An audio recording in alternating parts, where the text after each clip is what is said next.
وأقمنا الصلاة وآتينا الزكاة وأطعنا الله ورسوله নামাজ কায়েম করবা, যাকাত আদায় করবা, আল্লাহ আল্লাহ রাসূলের আনুগত্য করবা। এখন মা বোনদের মধ্যে আবার অনেকে আছে যারা পর্দা করে মাশাআল্লাহ, কিন্তু চেহারা ঢাকে না। এরা আবার বিভিন্ন আলোচকের কাছে চিঠি পাঠায়, হুজুর চেহারা না ঢাকলে পর্দা হবে কিনা। এদের উদ্দেশ্য হলো যারা মুখ ঢাকবে না তারাই চিঠিগুলা পাঠায়, যারা ঢাকবে না। কারণ যারা মুখ ঢাকে এরা কখনোই চিঠি পাঠাবে না। তো আলোচক সাহেবরা বলে দেয় না মুখ ঢাকতে হবে, কিন্তু এমন এমন আলোচকও পাওয়া যাবে যারা হঠাৎ বলে ফেলবে না ডাকলেও চলবে। বাস ওই মহিলা মনে করে এই তো আমার নাজাতের কারণ হয়ে গেছে, এখন আমি না ডাকলেও কিচ্ছু হবে না। আল্লাহ তাআলা বলেন, ওয়াইযা সাআলতুমুহুন্না মাতাআন ফাসআলুহুন্না মিন ওয়ারাই হিজাব। সাহাবীদেরকে আল্লাহ লক্ষ্য করে বলেন, তোমরা যখন নবীর বিবিদের কাছে কিছু চাইবা পর্দার আড়াল থেকে চাইবা। এখন আপনাদের কি মনে হয় আম্মা জানরা পর্দার ওপাশে আছে, ওনাদের শরীরটা ওপাশে আর মুখটা এইভাবে বের করে রাখছে এরকম? হ্যাঁ, তাহলে চেহারা পর্দার অন্তর্ভুক্ত। আল্লাহ তাআলা বলেন, যালিকুম আতহারু লিকুলুবিকুম ওয়া কুলুবিহিন্না। তোমরা যারা পুরুষ আছো এটা তোমাদের মনের পবিত্রতা এবং তাদেরও পবিত্রতার কারণ। রাসূলুল্লাহ সাল্লাল্লাহু আলাইহি সাল্লাম ইন্তেকাল করলেন। যেদিন ইন্তেকাল করলেন নবীর দেহ মোবারক আয়েশা সিদ্দিকা রাদিয়াল্লাহু তাআলা আনহার ঘরে পড়া। আবু বকর সিদ্দিক রাদিয়াল্লাহু তাআলা আনহু সম্পর্কে আম্মাজান আয়েশা সিদ্দিকা রাদিয়াল্লাহু তাআলা আনহার পিতা হয়। তো আম্মাজান আয়েশা সিদ্দিকার ঘরে নবীর দেহ মোবারক পড়া। অন্যান্য বিবিরাও আম্মাজান আয়েশা সিদ্দিকার ঘরে আছে। আবু বকর সিদ্দিক রাদিয়াল্লাহু তাআলা আনহু আসছে, বাহির থেকে অনুমতি চাইতেছে, আমি আবু বকর ভিতরে আসবো। তখন ভিতরে নবীর অন্যান্য বিবি যারা তারা পর্দার ওপাশে চলে গেলেন। শুধু আম্মাজান আয়েশা সিদ্দিকা রাদিয়াল্লাহু তাআলা আনহা পর্দার এপাশে রয়ে গেলেন। কেন? কারণ আম্মাজান আয়েশা সিদ্দিকা রাদিয়াল্লাহু তাআলা আনহা সম্পর্কে আবু বকর সিদ্দিকের কন্যা হয়, এই জন্য আম্মাজান পর্দার ওপাশে যায় নাই। অন্যান্য সব বিবিরা পর্দার ওপাশে চলে গেলেন। নবীর ইন্তেকালের দিনও এত পর্দার গুরুত্ব দিলেন সাহাবায়ে কেরাম। আম্মাজানরা পর্দার ওপাশে চলে গেলেন, শুধু আম্মাজান আয়েশা সিদ্দিকা থাকলেন। কেন? কারণ মা আর মেয়ে আর বাবার পর্দা করা লাগে না, এই জন্য তিনি রয়ে গেলেন, অন্যান্যরা পর্দার ওপাশে চলে গেলেন। এখান থেকে কি বোঝা যায় মহিলাদের চেহারা পর্দার অন্তর্ভুক্ত কিনা? পর্দা ঢাকতে হবে, পর্দা করতে হবে। সহিহ বুখারীর বর্ণনা, আয়েশা সিদ্দিকা রাদিয়াল্লাহু তাআলা আনহার হার হারিয়ে গেছে। হার তালাশ করতে গেলেন। তিনি যে বাহনের মধ্যে ছিলেন ওই বাহন, তার পালকি বহন করা যে বাহন আছে, ওই পালকিটাকে সাহাবায়ে কেরাম বাহনের উপর উঠাইয়া দিছে। পালকি চলে গেল, বাহনও চলে গেল। আম্মাজান আয়েশা সিদ্দিকা রাদিয়াল্লাহু তাআলা আনহা আসলেন, আসার পর দেখে তার কাফেলাও চলে গেছে, বাহন চলে গেছে, পালকিও চলে গেছে। তিনি বসে রইলেন এই অপেক্ষায় যে নবী আমাকে না পাইলে কাউকে পাঠাবে আমাকে খোঁজ করার জন্য, তালাশ করার জন্য।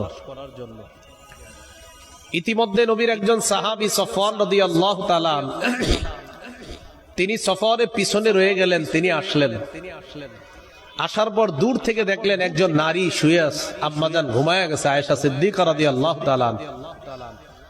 তিনি আয়েশা সিদ্দিকা রাদিয়াল্লাহু তাআলা আনহার কাছে গেলেন, গিয়ে বললেন, ইন্না লিল্লাহি ওয়া ইন্না ইলাইহি রাজিউন। এতটুকু বললেন। আম্মাজানের ঘুম ভেঙে গেছে। ঘুম ভাঙার সাথে সাথে উনি যখন দেখলেন হযরত সফওয়ান, তিনি বলেন, খাম্মারতু ওয়াজহি বিল জিলবাব। আমি সাথে সাথে আমার চেহারা কাপড় দিয়ে, ওড়না দিয়ে, পর্দা দিয়ে আমার চেহারা আমি ঢেকে ফেললাম। বলেন আম্মাজান চেহারা কেন ঢাকলেন? হ্যাঁ, তাহলে চেহারা পর্দার অন্তর্ভুক্ত কিনা? চেহারা পর্দার অন্তর্ভুক্ত। তো বলছিলাম নারীরাও ইসলাম পালন করবে, পুরুষও ইসলাম পালন করবে। ইসলামের প্রত্যেকটা বিধানের সামনে আত্মসমর্পণ করা, মাথা নত করা, সবগুলো আদেশ নিষেধকে মেনে নেওয়া, এটা হলো আমি ইসলামে পরিপূর্ণ আছি কিনা, এটা আমার প্রথম আলামত। আত্মসমর্পণ করা। 2 নম্বর আলামত, ইখলাসের সাথে সব আমল করা। নাসাইর হাদিস 3140 নম্বর হাদিস। এই হাদিসের মধ্যে আসছে রাসূলুল্লাহ সাল্লাল্লাহু আলাইহি সাল্লামকে একজন জিজ্ঞাসা করলেন, আরাআইতা রাজুলান গাজা ফি সাবিলিল্লাহ ইয়ালতামিসুল আজরা ওয়াল যিকরা ফামা লাহু ইয়া রাসূলুল্লাহ। এক ব্যক্তি রাসূলুল্লাহ সাল্লাল্লাহু আলাইহি সাল্লামকে জিজ্ঞাসা করলেন, হুজুর, এক ব্যক্তি জিহাদ করছে, জিহাদের নিয়ত হলো আল্লাহর কাছ থেকে সওয়াব কামাই করা, আর তাকে মানুষ বড় বাহাদুর বলবে, এই দুই নিয়তে সে জিহাদ করছে। জিহাদের নিয়ত আসেনি সবার? জিহাদের নিয়ত না থাকলে মুনাফিকি মৃত্যু হবে। সহিহ মুসলিমের হাদিস 1910 নম্বর হাদিস 1910 قال رسول الله صلى الله عليه وسلم من مات ولم يغزو ولم يحدث به نفسه مات على شعبة من النفاق। কোন মুসলমান মারা গেল, জিহাদ করলো না অথবা জিহাদের সংকল্প করলো না, সে মুনাফিকি মৃত্যুবরণ করলো, নাউজুবিল্লাহ। তো বলছিলাম, এক ব্যক্তি জিহাদ করছে, তার নিয়ত হলো আল্লাহর কাছ থেকে সওয়াব কামাই করা, মানুষের বাহবা কামাই করা, মানুষ তার প্রশংসা করবে। ফামালাহু ইয়া রাসূলুল্লাহ, হুজুর সে কি পাবে? فقال رسول الله صلى الله عليه وسلم لا شيء له। নবীজি বললেন সে কিছুই পাবে না। আদাহা সালাসা মাররাত, প্রশ্নটা তিনবার করলেন, হুজুর সে কিছুই পাবে না। নবীজি বললেন লা শাইআ লাহু লা শাইআ লাহু লা শাইআ লা, সে কিছুই পাবে না, সে কিছুই পাবে না, সে কোনো নেকি পাবে না। হাদিসের শেষে নবী বলেন, ইন্নাল্লাহা লা ইয়াকবালু মিনাল আমালি ইল্লা মা কানা লাহু খালিসা ওয়াবতুগিয়া বিহি ওয়াজহুহু। রাসূলুল্লাহ সাল্লাল্লাহু আলাইহি সাল্লাম বলেন, আল্লাহ তাআলা ততক্ষণ পর্যন্ত বান্দার আমল কবুল করেন না, যতক্ষণ আমলটা ইখলাসের সাথে আল্লাহর জন্য না করবে, ততক্ষণ এই আমল আল্লাহ তাআলা কবুল করেন না। এইগুলো 2 নাম্বার আলামত, ইখলাসের সাথে সব কাজ করা। বলেন তো ইসলামে পরিপূর্ণভাবে প্রবেশ করেছি কিনা বুঝার জন্য কয় আলামত? 5। 1 নাম্বার আত্মসমর্পণ, আল্লাহর সব আদেশ নিষেধের সামনে একদম মাথা নত করা, সব মেনে নেওয়া। 2 নাম্বার ইখলাস। 3 নাম্বার, এটা একটু বলি, বলেন বিশুদ্ধ আকীদা। কি আকীদা?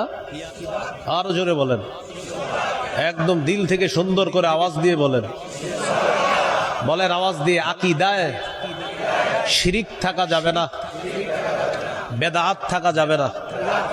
আবার বলেন, আকীদায় শিরিক থাকা যাবে না, বেদাত থাকা যাবে না। এবার আমার সাথে বলেন, বলেন শিরকি কথা বলবো না, শিরকি কথা শুনবো না, শিরকি কাজ করব না, শিরকি আকীদা রাখবো না। শিরিকের গন্ধ যেখানে হয়, সেটা সাপ্তাহিক হোক, বাৎসরিক হোক, আশেপাশেও যাব না, চেষ্টা করব সেই শিরিক বন্ধ করার জন্য। কি বললাম? শিরিকের গন্ধ যেখান থেকে ছড়ায়, এটা সাপ্তাহিক হোক, বাৎসরিক হোক, এটার আশেপাশে যাওয়া যাবে না, বরং এটা বন্ধ করার চেষ্টা করতে হবে। শিরিক, কি কথা বুঝে আসছে? তাহলে 3 নাম্বার বিশুদ্ধ আকীদা, আকীদায় শিরিক থাকা যাবে না, বেদাত থাকা যাবে না। সূরা লোকমানের 13 নম্বর আয়াতে আল্লাহ তাআলা বলেন, وَإِذْ قَالَ لُقْمَانُ لِابْنِهِ وَهُوَ يَعِظُهُ يَا بُنَيَّ لَا تُشْرِكْ بِاللَّهِ। স্মরণ করুন ওই সময়কে যখন লোকমান হাকিম তার সন্তানকে বললেন, হে প্রিয় সন্তান, লা তুশরিক বিল্লাহ, আল্লাহর সাথে শিরিক করো না। ইন্নাশ শিরকা লাযুলমুন আযীম, নিশ্চয়ই শিরিক মহা জুলুম। বলেন শিরিক কি? মহা জুলুম। তাহলে শিরিক করা যাবে না। সূরা মাঈদার ৭২ নম্বর আয়াতে আল্লাহ বলেন, ইন্নাহু মাইয়ুশরিক বিল্লাহ ফাকাদ হারামাল্লাহু আলাইহিল জান্নাতা ওয়া মাওয়াহুন নার। যে ব্যক্তি শিরিক করে এই অবস্থায় যদি সে মারা যায়, তাকে তার ঠিকানা হলো জাহান্নাম, আর আল্লাহ তার জন্য জান্নাত হারাম করে দেয়। যে ব্যক্তি শিরিক করে মারা যায়, এই ব্যক্তির জন্য আল্লাহ জান্নাত হারাম করে দেন, তার ঠিকানা হলো জাহান্নাম।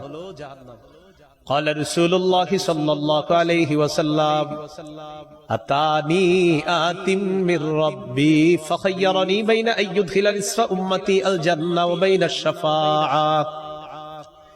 রাসূলুল্লাহ সাল্লাল্লাহু আলাইহি সাল্লাম বলেন, একজন ফেরেশতা আমার কাছে আসছে, আসার পর আমাকে দুটি বিষয়ের যে কোনো একটি গ্রহণ করার ইচ্ছাধিকার দিয়েছে। আমাকে বললেন, আল্লাহ তাআলা আমাকে পাঠাইছে আপনাকে এটা বলার জন্য, আপনি চাইলে আপনার অর্ধেক উম্মত জান্নাতে নিতে পারবেন, আর চাইলে সুপারিশ করতে পারবেন। আপনি কোনটা গ্রহণ করবেন? দুটা পারবেন না, যে কোনো একটা। নবীজি সাল্লাল্লাহু আলাইহি সাল্লাম বললেন, ইখতারতুশ শাফাআ, আমি সুপারিশ করাটা গ্রহণ করে নিলাম। এখন আমাদের মাঝে অনেক অবুঝ মানুষ মনে করে কি জানেন, যে আমি নামাজ রোজা না করলেও নবীর সুপারিশ পাবো, নবীর প্রেম আছে ভিতরে, এরকম মনে করে অনেক। যে নামাজ মসজিদে চলবে, দেখবেন এই মসজিদেও নামাজ চলবে, অনেক মানুষ আশেপাশে ঘুরবে, নামাজ পড়বে না, এরকম অনেক মানুষ পাবেন। আবার মনে করবে নামাজ না পড়লেও রসুলের সুপারিশ পেয়ে যাব, এরকম মনে করে অনেক। কিন্তু হাদিস পুরাটা শেষ হয় নাই, আমি পুরাটা শেষ করি। নবী কি কয় দেখেন, ওয়াহিয়া লিমান লা ইউশরিকু বিল্লাহি শাইআ, আমার সুপারিশ তারাই পাবে যারা আল্লাহর সাথে শিরিক করবে না। আপনি করবেন শিরিক আর বলবেন নবীর প্রেম আছে, সুপারিশ পাবো, অসম্ভব। শিরিক করবেন আর নবীর সুপারিশ পাবেন, কশিন কালেও এই আশা করা যাবে না নবীর সুপারিশ পাওয়া যাবে না। তাহলে সুপারিশ পাওয়ার শর্ত শিরকি কাজ করা যাবে না, এটা শর্ত। আবার অনেকের পাবেন যারা বলে নামাজ রোজা না করলেও নবীর প্রেম আছে। এই ব্যাপারে একটা হাদিস শুনেন, সহিহ মুসলিমের বর্ণনা। এক সাহাবী রাসূল সাল্লাল্লাহু আলাইহি সাল্লামের খেদমত করছে। তো খেদমত করার পর নবীজি সাহাবীকে বললেন, তুমি আমার কাছে কিছু চাও, এখন যেই পুরস্কারটা চাইবা আমি তোমাকে সেটাই দিব। সাহাবী বুদ্ধি করে বললেন, ইন্নী আসআলুকা মুরাফাকাতাকা ফিল জান্নাতি ইয়া রাসূলুল্লাহ, হুজুর আমি জান্নাতে আপনার সাথী হতে চাই। নবীজি বললেন, আও গায়রা যালিকা, তুমি আর কিছুই চাও না? সাহাবী বললেন, না আমি আর কিছুই চাই না, আমি জান্নাতে আপনার সাথী হতে চাই, এটা আমার চাওয়া। নবীজি তাকে বললেন, আইন্নি আলা নাফসিকা বিকাসরাতিস সুজুদ, তাহলে আজকে থেকে বেশি বেশি সিজদা করবা, নামাজ পড়বা, বেশি বেশি রুকু করবা, যত বেশি নামাজ আদায় করবা জান্নাতে আমার তত কাছাকাছি থাকতে পারবা। কি শিখলাম? নামাজ ছেড়ে নবী প্রেম না নামাজ ধরে নবী প্রেম? নামাজ ধরে নবী প্রেম। নবী বলছে নামাজ পড়বা, আমার কাছাকাছি থাকতে পারবা। আল্লাহ কথাগুলা বুঝার তৌফিক দান করেন। তাহলে কি শিখতেছিলাম? শিরিক করা যাবে না। সহিহ বুখারীর বর্ণনা 1237 নম্বর হাদিস, 1237। জিবরিল আমিন রাসূল সাল্লাল্লাহু আলাইহি সাল্লামের কাছে আসলেন। আসার পর বললেন, বাশশির উম্মাতাকা আন্নাহু মান মাতা মিন উম্মাতিকা লা ইউশরিকু বিল্লাহি শাইআ। নবী আপনার উম্মতকে আপনি সুসংবাদ দেন, আপনার উম্মতের মধ্যে যে শিরিক করা ছাড়া মারা যাবে তাকে জান্নাতের সুসংবাদ দেন। এবার আমার সাথে একটু বলেন আমরা আল্লাহর ওলিদের বিরুদ্ধে না, আল্লাহর ওলির কবরের বিরুদ্ধে না। আবার বলেন, আমরা কোন আল্লাহর ওলির বিরুদ্ধে না, আল্লাহর ওলির কবরের বিরুদ্ধে না। তবে আল্লাহর ওলির কবর কেন্দ্র করে যদি শিরিক হয়, গাঞ্জার আসর হয়, মেলা বসানো হয়, বেদাত হয়, সেই শিরিকের বিরুদ্ধে, সেই গাজার বিরুদ্ধে, সেই মেলার বিরুদ্ধে, সেই বেদাতের বিরুদ্ধে আগেও ছিলাম, এখনো আছি, মৃত্যু পর্যন্ত এই কুসংস্কারের বিরুদ্ধে আমাদের অবস্থান আরো কঠোর হবে। তাহলে বিষয়টা বুঝতে হবে, আমরা কি আল্লাহর ওলির দুশমন? আমরা কি আল্লাহর ওলির কবরের দুশমন? আমাদের এই বয়ানের পরে এক শ্রেণীর মানুষ মিছিল করে, আল্লাহর ওলির দুশমনেরা হুঁশিয়ার সাবধান। সঠিক হলো না স্লোগানটা। স্লোগানটা এমন হলে ঠিক আছে, গাঞ্জাখোরদের দুশমনেরা হুঁশিয়ার সাবধান, শিরিকের দুশমনেরা হুঁশিয়ার সাবধান, এটা হলে ঠিক আছে। স্লোগান ঠিক করতে হবে। কি বলেন আপনারা? গাজা এটা হারাম জিনিস না? তো শিরিক হারাম না? তো আমরা কি শিরিকের পক্ষে না বিপক্ষে? আল্লাহর ওলিরা পৃথিবীতে আসছে শিরিক খতম করার জন্য। অতএব আল্লাহর ওলির কবরকে কেন্দ্র করে যদি শিরিক হয়, সেই শিরিকের বিরুদ্ধে সব মুসলমান একজোটে কাজ করতে হবে, মনে রাখতে হবে। আল্লাহ আমাদেরকে বুঝার তৌফিক দান করে। তো কি বললাম, আমরা আল্লাহর ওলির কবরের বিরুদ্ধে না, আমরা আল্লাহর ওলিরও বিরুদ্ধে না, বাকি আমরা শিরিকের বিরুদ্ধে। এই জন্য এই বিষয়গুলা খুব সতর্কতার সাথে বুঝতে হবে। রাসূল সাল্লাল্লাহু আলাইহি সাল্লাম ইন্তেকালের 5 দিন আগের হাদিস, বলেন তো এই হাদিসের গুরুত্ব কম না অনেক বেশি? ইন্তেকালের মাত্র 5 দিন আগে সহিহ মুসলিমের বর্ণনা, মাদ্রাসা পাঠ্যপুস্তক অনুসারে 532 নম্বর হাদিস, আর আপনাদের পকেটের উস্তাদ অনুযায়ী 1175 নম্বর হাদিস। এই হাদিসের মধ্যে আছে জুনদুব রাদিয়াল্লাহু তাআলা আনহুর বর্ণনা, তিনি বলেন, সামিআতুন নাবিয়্য সাল্লাল্লাহু আলাইহি ওয়াসাল্লাম ক্বাবলা আন ইয়ামুতা বিখামসিন ওয়া হুয়া ইয়াকুল, আমি আল্লাহর নবীর ইন্তেকালের 5 দিন আগে আমি বলতে শুনলাম, নবীজি বলেন, আলা ওয়া ইন্না মান কানা ক্বাবলাকুম ইত্তাখাযু কুবুর আমবিয়াইহিম ওয়া সালিহিহিম মাসাজিদা, শোনো তোমরা তোমাদের পূর্ববর্তী জাতি তাদের নবীদের ওলিদের কবরকে সেজদার স্থান বানিয়েছে। এটা নবী বলতেছে। নবীজি বলেন, শোনো তোমরা তোমাদের পূর্ববর্তী জাতি নবীদের ওলিদের কবরকে সেজদার স্থান বানিয়েছে। আলা ফালা তাত্তাখিজুল কুবুর মাসাজিদা, তোমরা কিন্তু কবরকে সেজদার স্থান বানাবা না। আনহাকুম আন যালিকা, আমি নবী নিষেধ করে যাচ্ছি। বলেন তো কবরকে সেজদার স্থান বানানো যাবে না, নবী ইন্তেকালের কয়দিন আগে নিষেধ করছে।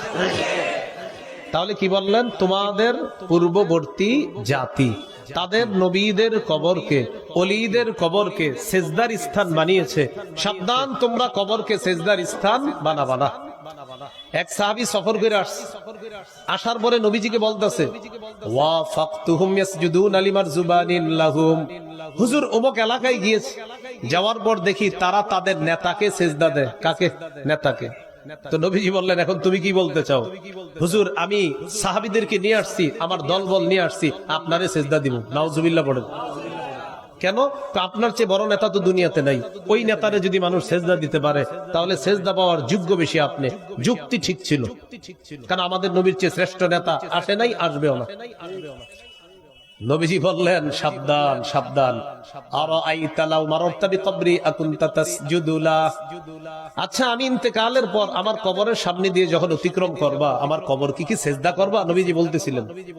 এই কথা বলার পর বললেন, আমি যে দুনিয়াতে আছি আমাকে যেমনি ভাবে সেজদা করবা না, এটা হারাম। আমি ইন্তেকালের পর আমার কবরের সামনেও সেজদা করবা না, আমার কবরকে সেজদা করবা না। আমার নবীর চেয়ে শ্রেষ্ঠ নবী, শ্রেষ্ঠ রাসূল, শ্রেষ্ঠ ওলি, শ্রেষ্ঠ পীর, শ্রেষ্ঠ শায়েখ, আল্লামা, মুফতি, মুহাদ্দিস দুনিয়াতে আসে নাই, আসবেও না। দুনিয়ার মানুষের যত ভালো গুণ সব আমার নবীর আছে। এই নবীকে সেজদা দেওয়া হারাম, তাকে সেজদা দেওয়া শিরিক, তার কবরকে সেজদা দেওয়া শিরিক, তার কবরকে সেজদা দেওয়া হারাম। অতএব দুনিয়ার অন্য কোন আল্লাহর ওলি, পীর, মাশায়েখ, গাউস, কুতুব, পীর, আল্লামা, শাইখুল হাদিসের কবরকে সেজদা দেওয়া কোটিবার হারাম। এটা হারামই থাকবে। বুঝা ঠিক না? না বুঝা দলিলের আলোকে না দলিল ছাড়া? হ্যাঁ, এটা বুঝবেন। আল্লাহ আমাদেরকে এই কথাগুলা মনে রাখার তৌফিক দান করে। তাহলে কবর কেন্দ্রিক সেজদা নিষেধ ইন্তেকালের কয়দিন আগে বলছে। এবার ইন্তেকালের দিনের একটা হাদিস শোনেন, তাহলে এটার গুরুত্ব আরো বেশি। ইন্তেকালের দিনের সহিহ বুখারী 435 435 নম্বর হাদিস। এই হাদিসের মধ্যে আসছে, লাম্মা নুজিলা বিরাসূলিল্লাহি সাল্লাল্লাহু আলাইহি ওয়াসাল্লাম তাফিকা ইয়াতরাহু খামিসাতান আলা ওয়াজহিহি, যেদিন আল্লাহ রাসূলের মুমূর্ষু অবস্থা, সেদিন নবী তার চেহারা মুবারকের উপর একটা কাপড় রাখছে, এইভাবে চেহারা মুবারকের উপর এইভাবে একটা কাপড়। ফাইদা তাম্মা, যখন নবীর প্রাণ বের হবে, প্রাণটা বের হবে, কাশাফাহা আন ওয়াজহিহি, তখন নবীজি সাল্লাল্লাহু আলাইহি সাল্লাম চেহারা মুবারক থেকে কাপড়টা সরাইলেন। কি শিখলাম? ইন্তেকালের দিন মুমূর্ষু অবস্থায় নবী তার চেহারা মুবারক ঢাকলেন, যখন প্রাণটা বের হবে তখন চেহারা মুবারক থেকে কাপড় সরাইলেন। সরানোর পর বললেন, লানাতুল্লাহি আলাল ইয়াহুদি ওয়ান নাসারা, ইহুদিদের উপর আল্লাহর অভিশাপ, খ্রিস্টানদের উপর আল্লাহর অভিশাপ। ইত্তাখাযু কুবুর আমবিয়াইহিম মাসাজিদা, ইহুদি খ্রিস্টানরা তাদের নবীদের কবরকে সেজদার স্থান বানিয়েছে।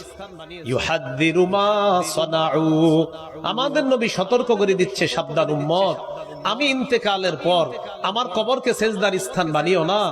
অতীতে ইহুদিরা নবীর কবরকে সেজদার স্থান বানিয়েছে, খ্রিস্টানরা নবীর কবরকে সেজদার স্থান বানিয়েছে, তোমরা কিন্তু কবরকে সেজদার স্থান বানাবা না। ভাইয়ারা, আপনাদের হাত পা ধরে বলি, আল্লাহর ওলিকে অবশ্যই সম্মান করব, আল্লাহর ওলির কবর, তার কবর আমরা অবশ্যই জিয়ারত করব, কিন্তু সেটাকে কেন্দ্র করে শিরিক যদি করি, তাহলে এই শিরিক করাটা, এটা করা, এক তো আল্লাহর সাথে শিরিক করে জাহান্নামী হলেন, দুই, যারা বলেন যে নবীরে ভালোবাসি আবার অপর দিয়ে শিরিক করেন, এটা রসুলকে ভালোবাসা না, বরং এটা আল্লাহ রসুলের সাথে দুশ্মনী করা। তার নবীজি নিষেধ করে গেছে। এবার আমার সাথে বলেন, বলেন কবরকে কেন্দ্র করে দলিলের আলোকে মেলা বসানো নিষেধ। কবরকে কেন্দ্র করে কি বসানো নিষেধ? আবু দাউদ 2042 নম্বর হাদিস, আবু দাউদ 2042। সমস্ত আল্লাহর ওলির কবরের সামনে এত এই সুন্দর সুন্দর হাদিসগুলা লিখে রাখা দরকার।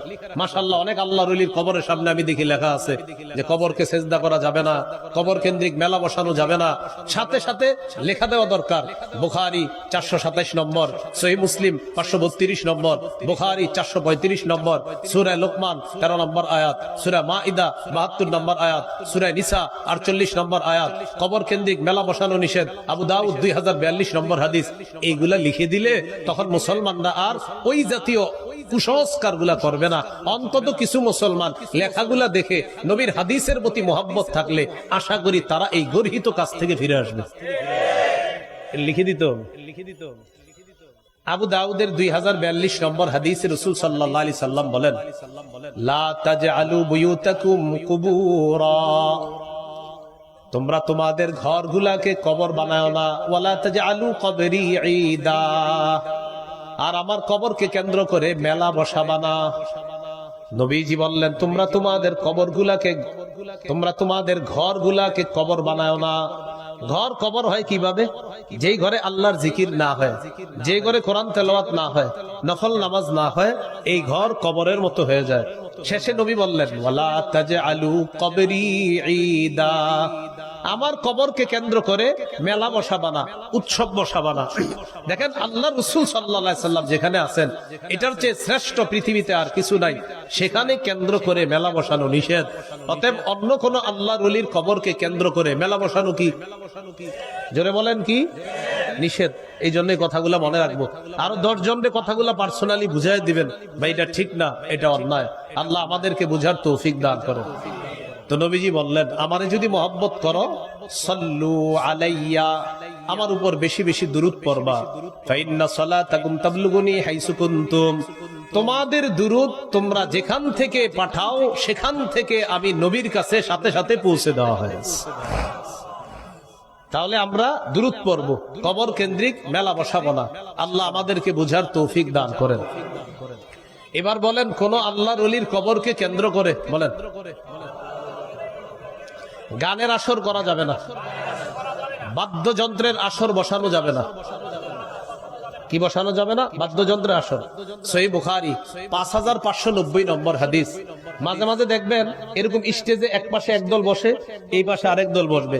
বসার পরে উনি একটা গান কয়, বইলা বলে এটা বুখারীতে আছে, আর উনি আবার বলে এটা মুসলিমে আছে, মানে হুদাই মেরে দিল আর কি। এটা বুখারীতে আছে, এটা মুসলিমে আছে। আবার বলতে বলতে বলে কি, গান যে হারাম, এটা মৌলবীরা কোথায় পেয়েছে? এই যে আমি দেখেন এখন কোথায় পেয়েছি বলতেছি, মৌলবীরা কোথায় পেয়েছে না, এই যে বলতেছি। সহিহ বুখারী 5590 নম্বর হাদিস। আবার সংসদে দাঁড়ায় বলে যে বুখারী, মুসলিম, নাসাই, আবু দাউদ, ইবনে মাজাহ, মেশকাত, সিয়াসিত্তার সব পড়ে ফেলছি, কোথাও পাই নাই গান হারাম। তো বুখারীর 5590 নম্বর হাদিসটা এটা কোথায়? বললাম কোথায়? হ্যাঁ, তো নবীজি সাল্লাল্লাহু আলাইহি সাল্লাম বলেন, লা ইয়াকুনান্না মিন উম্মতি আকওয়াম ইস্তাহিল্লুনা আল হিররা ওয়াল হারিরা ওয়াল খামরা ওয়াল মাআজিফা।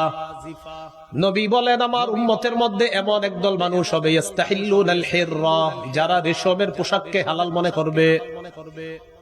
ইস্তাহিল্লুনাল হিররা ওয়াল হারিরা, যারা জিনাকে হালাল মনে করবে, ওয়াল হারিরা রেশমের পোশাককে হালাল মনে করবে, ওয়াল খামরা মদকে তারা হালাল মনে করবে।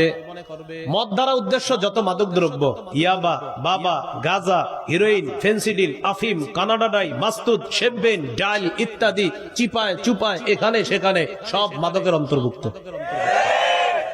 তো নবীজি বলেন আমার উম্মতের একদল লোক হবে, তারা জিনাকে হালাল মনে করবে, রেশমের পোশাককে হালাল মনে করবে, মাদক দ্রব্যকে হালাল মনে করবে, ওয়াল মাআজিফা বাদ্যযন্ত্র, গান বাদ্য, ঢোল তবলাকে তারা হালাল মনে করবে। বলি নাউজুবিল্লাহ। নবীজি বলছে হালাল মনে করবে, বলেন তো করবে না চলছে? এই যে বৈশা বলতেছে গান হারাম, এটা হুজুররা কই পায়, মানে ওনার কাছে গান হালাল। তাহলে প্রিয় ভাইরা বলেন গান যে বাদ্যযন্ত্র হারাম, এটা কি দলিল ছাড়া না দলিল সহ? আল্লাহ আমাদেরকে এই গর্হিত কাজ থেকে হেফাজত করেন। মনে আসেনি ইসলামে পরিপূর্ণ আছি কিনা? কয় আলামত? 3 নম্বর আলামত বিশুদ্ধ আকীদা। আকীদায় শিরিক থাকা যাবে না। আরেকটা হলো বেদাত থাকা যাবে না। সহিহ বুখারী 2697 নম্বর হাদিস।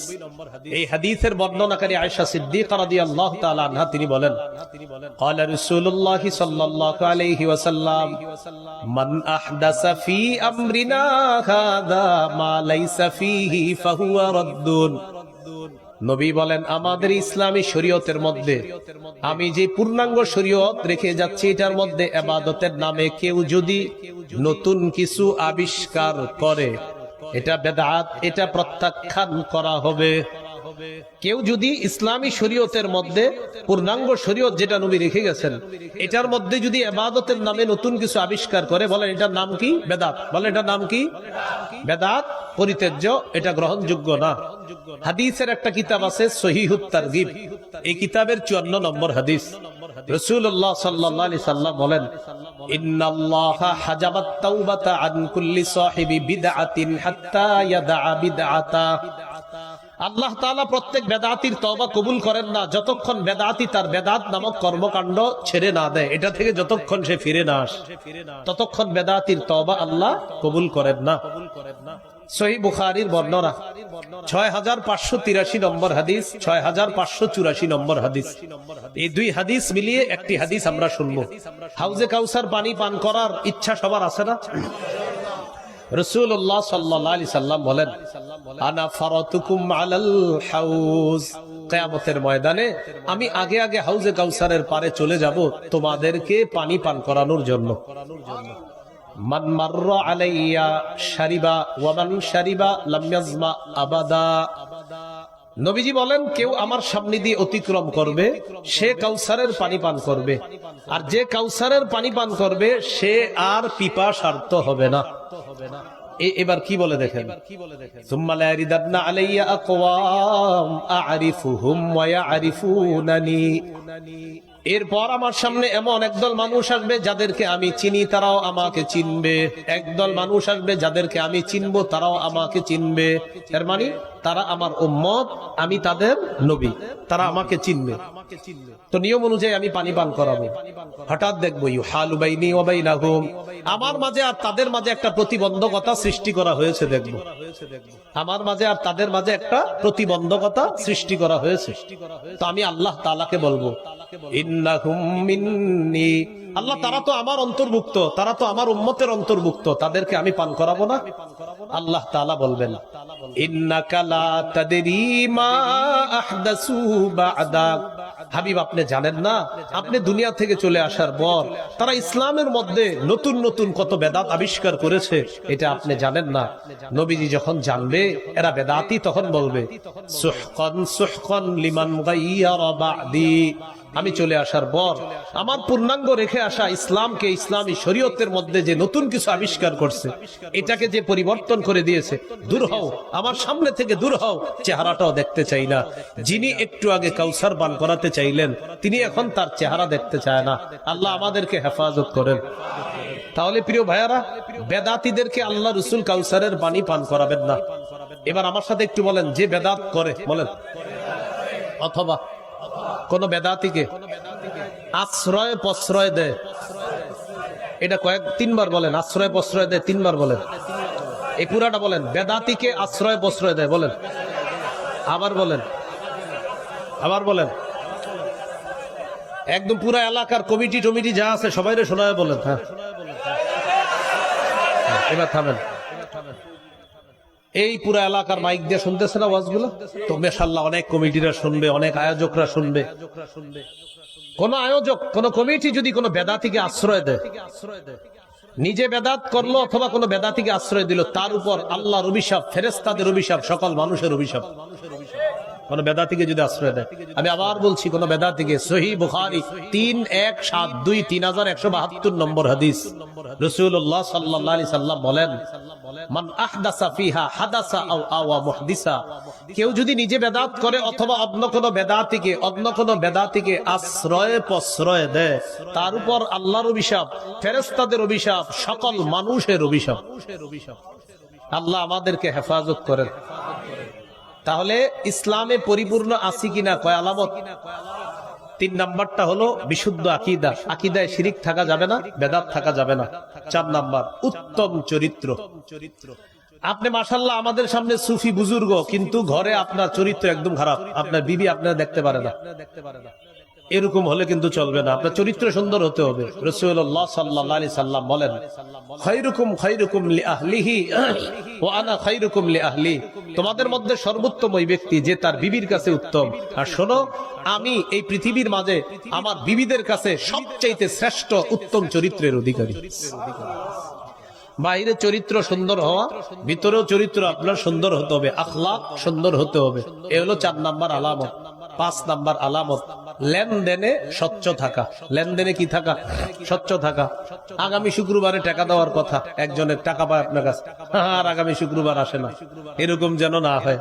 সূরা মাইদার 1 নম্বর আয়াতে আল্লাহ তাআলা বলেন, ইয়া আইয়ুহাল্লাযীনা আমানু আউফু বিল উকুদ, হে ঈমানদারগণ, তোমরা লেনদেন সঠিকভাবে পুরা করো, চুক্তিগুলা সঠিকভাবে সম্পাদন করো, চুক্তি সঠিকভাবে আদায় করো। সূরা বনী ইসরাঈলে আল্লাহ বলেছেন, আউফু বিল আহদ, মানুষের সাথে যে অঙ্গীকার করো, আপনার টাকাটা ওই তারিখে দিব, আউফু, তোমরা অঙ্গীকার পুরা করো, আউফু পুরা করো, বিল আহদি, অঙ্গীকার পুরা করো, লেনদেনে স্বচ্ছ থাকা। তাহলে সূরা বাকারা 208 নম্বর আয়াতে আল্লাহ তাআলা বললেন, তোমরা ইসলামে পরিপূর্ণ প্রবেশ করো। বলেন তো পরিপূর্ণ প্রবেশ করেছি কিনা? কয় আলামত? 5 আলামত। 1 নাম্বার আত্মসমর্পণ করা, আল্লাহর সব আদেশ নিষেধগুলা মেনে নেওয়া। 2 নাম্বার ইখলাস। 3 নাম্বার বিশুদ্ধ আকীদা। 4 নাম্বার উত্তম চরিত্র। 5 নাম্বার লেনদেনে স্বচ্ছ থাকা। আল্লাহ তাআলা আমাদের সকলকে যে কথাগুলা শুনলাম বললাম বুঝে শুনে কেউ আপনারা শত্রুতা হিসাবে নেবেন না, বরং কোরআন হাদিস এটা সামনে রাখবেন যে আরিফ নামে একজন বলে গেল, তোর সেতে কি, আসলে আমি কিছু না, কিন্তু আমি কোরআন বলছি, আমি আল্লাহর কথা বলছি, আমি রাসূলের কথা বলছি। এই কথাটা মাথায় নেবেন যে সে বলুক, তাকে আমরা কোনো গণায় ধরি না, আমাকে গণায় ধরা লাগবে না, কিন্তু আল্লাহ কোরআনের আয়াতগুলা আমি যে দলিল দিয়ে বললাম এগুলা আপনি সামনে রাখেন, হাদিসগুলা সামনে রাখেন। রাখার পর শিরিক কুফর বেদাত থেকে বেঁচে আমাদের জীবনটা সুন্দর করার তৌফিক দান করেন। আল্লাহ তাআলা আমাদেরকে কবুল করে নেন। আমিন। ওয়া আখিরু দাওয়ানা আলহামদুলিল্লাহি রাব্বিল আলামিন। বেদাত শিরিক সম্পর্কে আমার একটা সংকলন আছে, মিম্বরের আমানত। এই সংকলনটা যদি কেউ পারেন সংগ্রহ করে নেবেন। 2য় খণ্ডে বেদাত শিরিক সম্পর্কে লম্বা আলোচনা আছে। 6 খণ্ডের সংকলন। কোন লাইব্রেরিওয়ালাদেরকে বললে ইনশাআল্লাহ সংগ্রহ করে দিবে। মিম্বরের আমানত আপনারা যদি পারেন সংগ্রহ করে নেবেন। আসসালামু আলাইকুম ওয়া রাহমাতুল্লাহি ওয়া বারাকাতুহু।